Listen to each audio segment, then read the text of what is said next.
My name is Susanna. I currently living in Bonaire, the Dutch Caribbean. I work as a photographer, and this is a tutorial for beginner on-the-water photographers.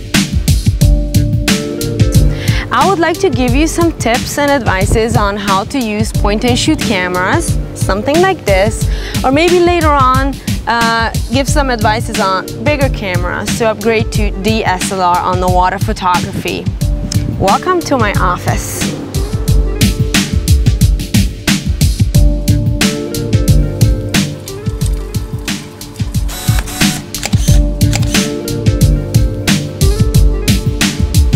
When you have a new housing and you're ready to jump in the water, it's highly recommended that you first take the housing without the camera. So what you can do is you prepare the housing, and as I heard, in most of the places in the world you have to do a checkout dive, so that's a really good moment to just get your housing ready and take it in the water. So in that way you can make sure that when you actually ready with the camera inside, your housing is not going to be flooding at all.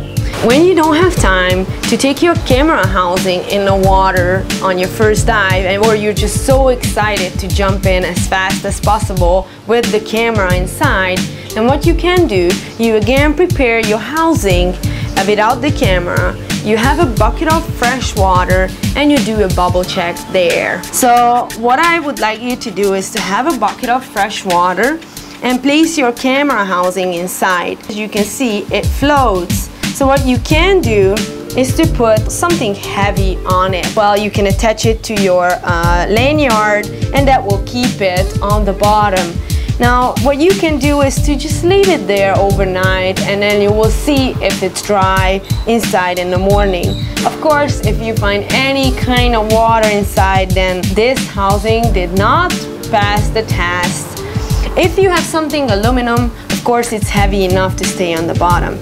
Well, let's see how a bubble check works when you are between two dives and you just set it up your camera. Anytime you have a housing with or without a camera inside, it should not have a constant bubble flow coming from the housing. Of course, there are some dead air spaces because you're putting two plastic pieces together or two aluminum pieces together. So before the water hits the seal, there is dead airspace. So you need to wait when you place it in, that little air comes out in the form of a bubble. So we're waiting for that, and at some point it should all stop. The moment you're seeing constant bubble flow, that can be a good indication that your housing is not sealed well.